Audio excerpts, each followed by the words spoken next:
रविवारी पद्मशाली शिक्षण संस्थेची निवडणूक अतिशय शांततामय वातावरणामध्ये पार पडली।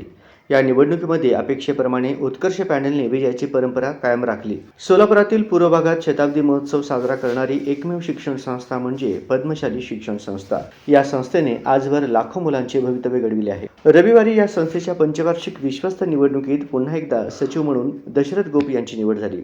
त्यासोबत निवडून आलेल्या नूतन संचालकांचा सत्कार महाराष्ट्र कामगार सेनेच्या वतीने कामगार सेनेचे प्रदेशाध्यक्ष तथा शिवसेना उद्धव बाळासाहेब ठाकरे पक्षाचे महानगर प्रमुख विष्णू कारंपुरी महाराज आणि कामगार सेनेच्या कार्यकर्त्यांच्या वतीने करण्यात आला।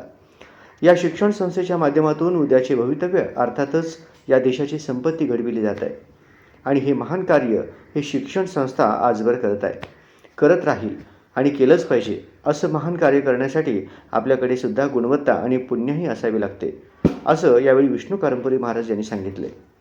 या सत्काराला उत्तर देताना नूतन संचालक तथा सचिव उत्कर्ष पॅनलचे सर्वेसर्वा दशरथ गोप यांनी आपल्या भावना व्यक्त केल्या। शिक्षण संस्थेच्या वेगवेगळ्या शाळा, महाविद्यालये आदी ठिकाणी मुलींच्या सुरक्षेच्या दृष्टीने चर्चा करण्यात आली। बदललेली शिक्षण पद्धती व त्याबद्दल लोकांमध्ये असलेली जागृती यावरही चर्चा झाली।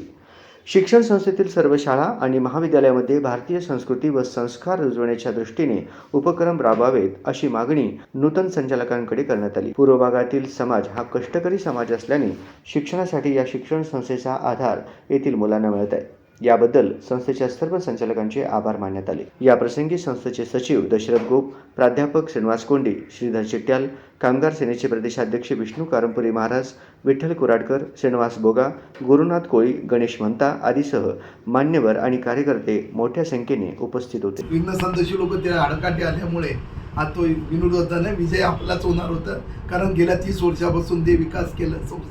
सर्व समाज बांधव और सर्व समाज लोकांना माहीत असल्यामुळे सर्वांचा सहभाग झालेला आहे। सर्व स्तरातून आपल्याला पाठिंबा मिळाला आहे। हे विजयी आमचं निश्चित झालेलं आहे। शैक्षणिक गुणवत्ता वाढवणे आणि नवीन दालनं, शैक्षणिक दालनं उभारणे, आपल्या भागातल्या सर्व अल्पसंख्याक, अल्पभाषिक, गोरगरीब, यंत्रमाग कामगार, विडी कामगार यांना सर्वांना आपण चांगल्या प्रकारे शिक्षण देण्याची मानस। हा विजय श्रेय पूर्ण सभासदांना देणार आहे आणि सभासद ते दृष्टिकोन पाहून विकासाचा जे संकल्प दशरथ गोपने जे निर्माण केलेले ते विकासाचा दृष्टिकोन ठेवून सर्व सभासदांनी या विजयाचं श्रेय दिलेले आणि त्याला शिल्पकार श्री दशरथ गोप आहे। 30 वर्षापासून ह्या संस्थेमध्ये त्यांनी कार्य करत आलेले आणि टप्प्याटप्प्याने संस्थेत जे प्रगती चाललेली आहे आणि ते प्रगती पाहून, विकास पाहून हा विजय एकतर्फी करायचा आमचा निर्णय होता, म्हणजे बिनविरोध करायचा निर्णय होता।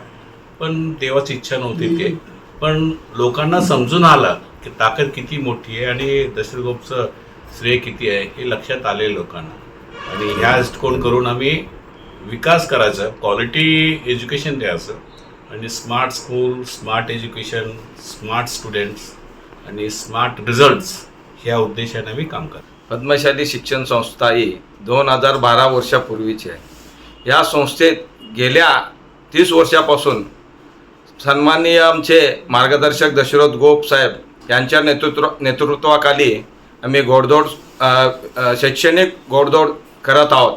त्यात आम्हाला आता साधारण 10 वर्षापासून शैक्षणिक प्रगतीसाठी, गुणवत्तेसाठी आता चांगल्या प्रकारे आम्हाला गिफ्ट मिळत आहे आणि या अगोदर आम्ही सर्व प्रॉपर्टीज विकत घेतलं होतं। आता आम्ही सर्व कन्स्ट्रक्शनच्या म्हणजे स्वमालकीच्या इमारतीत आम्ही शाळा भरवत असून आणि यापुढेही सहमालकीच्या इमारतीत भरवण्याचा आमचा उद्देश आहे। गोपसाहेबांच्या नेतृत्वाखाली उद्देश आहे, त्यांचा संकल्पही तसाच आहे आणि यापुढेही आपल्या समाजातील जे अल्प उत्पन्नधारक आहेत अशा लोकांना प्रवेश मिळावा म्हणून आम्ही मुलांसाठी PG कॉलेज सुरू करण्याचा मानसही त्यांचा आहे। यापुढेही काही प्रकल्प त्यांच्याकडे चांगले आहेत, काही आपल्या मुलींसाठी व्यावसायिक अभ्यासक्रम आहेत, ते लगेच पुढच्या वर्षापासून तेही सुरू करण्याचा मानस त्यांचा आहे। त्यांचा जो एकसूत्री कारभार या आमच्या संस्थेत लागू झाल्यापासून संस्थेचा उत्तरोत्तर प्रगती होत आहे। त्यामुळं त्यांच्या नेतृत्वाखाली आम्ही सदर काम यशस्वीपणे पुढेही 5 वर्षाच्या आमच्या कारकिर्दीतही पुढं यशस्वीपणे पूर्ण करणार आहोत। धन्यवाद।